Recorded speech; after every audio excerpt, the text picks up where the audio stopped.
Le fashion freak show at Paris's famed Folies Bergère is a feast for the senses. There's song, dance, acrobatics, fashion, of course, and a lot of audacity. The spectacle tells the story of one of the most innovative designers alive today, Jean-Paul Gaultier, a man whose illustrious career began with a teddy bear. The bear was really a focal point for Jean-Paul. It's what led him to becoming a couturier. His family couldn't afford to give him a proper puppet, so they bought him a teddy bear and he customized it. He gave it breasts and called it Nana. It's my job to bring Nana to life.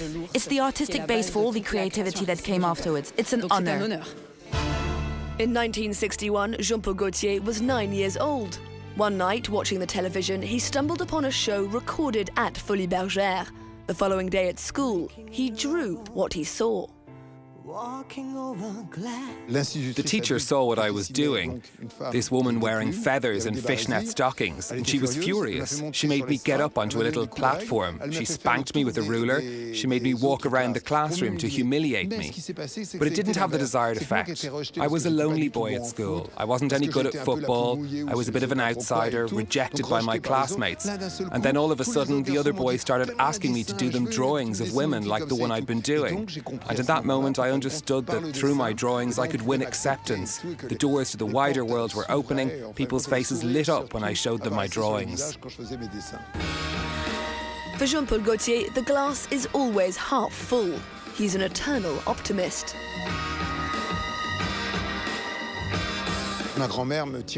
My grandmother could see the future. She used to say to me, "You'll see, one day you'll know love, like your mum and dad."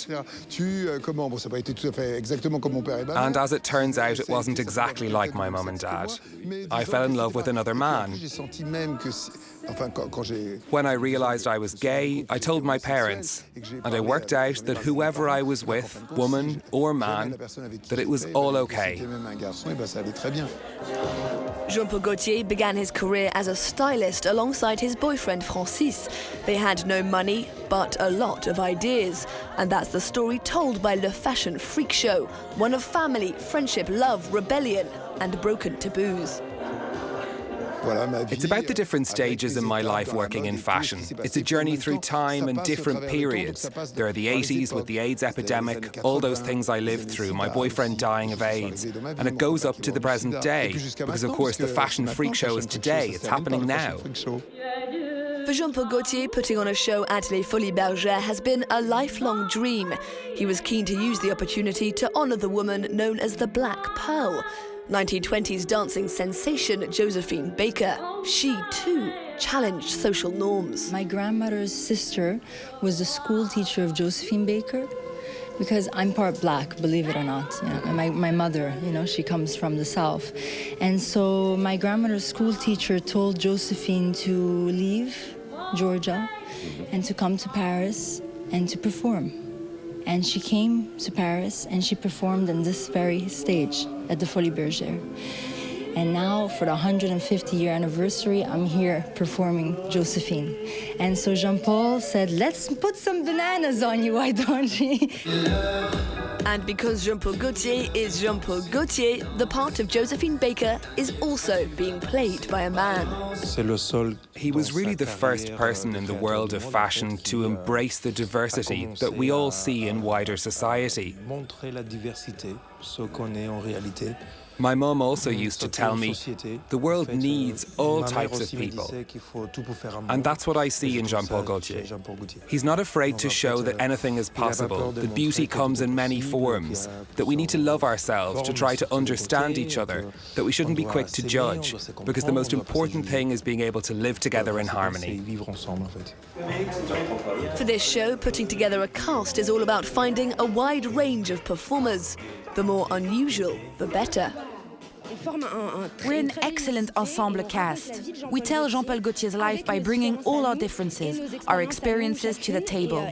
He's telling the story of his life, but at the same time, he's also managing to really ensure that our individual contributions are valued. The whole show is about difference, beauty. It's the expression of all he's achieved in his life. It's a celebration of provocation. Just look at all the magical costumes. Although it's true, I'm not wearing high heels.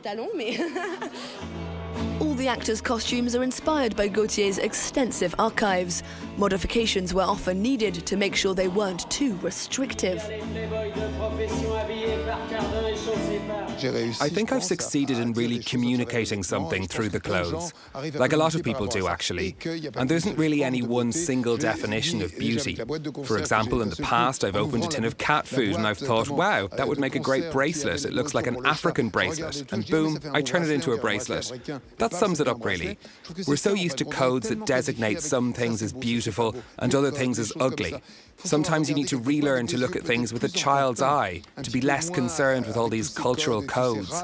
We need to be able to see that beauty is everywhere and that it comes in all shapes and sizes. The more difference, the better. Jean-Paul Gaultier's Le Fashion Freak Show at Folies Bergère is on until the spring. After that, the world tour beckons. Because of the situation in the country, it's really hard for our families to bring us food. So we're dying of hunger. That's unacceptable. One person died of hunger. That's true. He was here. He died of malnutrition in this cell. He was called Manuel Fernandez. He died a month ago.